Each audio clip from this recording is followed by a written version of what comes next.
The nucleus 6C12 absorbs a neutron and emits a beta particle, the resulting nucleus is, सुन आप ध्यान से, पहली बात तो कभी भी प्रोटॉन की बात हो जाए ना, प्रोटॉन, तो प्रोटॉन को हम लिखते हैं 1H1, क्या लिखते हैं हम लोग, और जो न्यूट्रॉन है न्यूट्रॉन को हम लिखते हैं हम लोग 0N1, क्या लिखते हैं हम लोग 0N1, ठीक है। और बीटा पार्टिकल का मतलब होता है इलेक्ट्रॉन, इसको लिखते हैं हम लोग, या इलेक्ट्रॉन को लिखते हैं -1 बीटा 0, ठीक है। और पॉजिट्रॉन को लिखते हैं हम लोग +1 बीटा 0 लिखते हैं। अब सुनो ध्यान से, ये आपको सिंपल याद करने पड़ेंगे, ठीक है ना, ये बार बार यूज होने वाले हैं क्वेश्चंस के अंदर।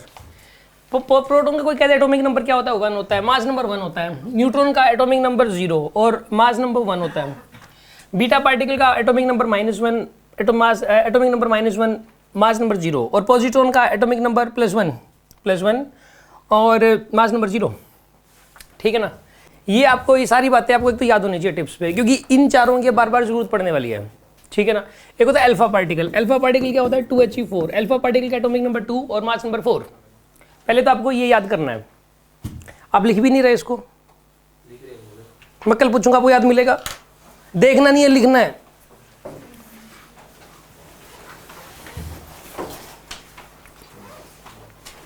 जल्दी करिए आप, इसको लिखिए, कल मैं पूछूंगा आपसे। बेसिक बात है, 0 लेवल की बात है, ये नहीं पता तो कुछ भी नहीं पता। ये क्वेश्चन इसीलिए नहीं हो पाया बस। और ये अल्फा उसका पार्टिकल है, क्या कह रहे हो, ये अल्फा पार्टिकल है।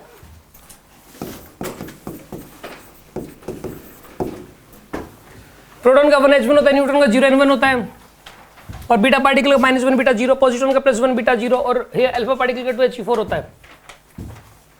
हाँ जी, ठीक है, यहां तक बढ़े आगे।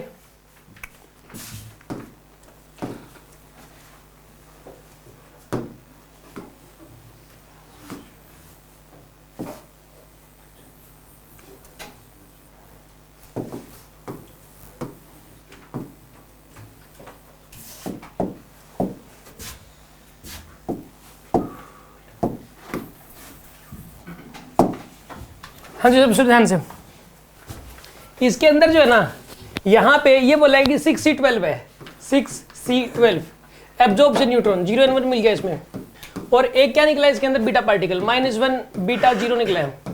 क्या निकलेगा, देखो इधर का एटॉमिक नंबर और इधर का एटॉमिक नंबर सेम होना चाहिए, इधर का मास नंबर और इधर का मास नंबर एक, हर न्यूक्लियर रिएक्शन है एक, न्यूक्लियर रिएक्शन में दो चीज़ों की टक्कर मरवा दी इसने। न्यूक्लियर रिएक्शन में होता क्या है कि दो चीज़ों की टक्कर मरवाई जाती है और प्रोडक्ट बनते हैं। तो यहाँ पे 0 और 6 है, ये -1 है, तो यहाँ पे क्या आएगा बताइए 5, और ये 12 और 1 है, तो यहाँ पे क्या बनेगा बताइए, ये तो 0 है तो 13 बनेगा, क्योंकि ये माइनस, सॉरी 7 बनेगा, 7 बनेगा, सॉरी 7 बनेगा भाई, 7 बनेगा, 7, क्योंकि -1 + 7 कितना होना चाहिए 6, तो यहाँ पे 7 आएगा।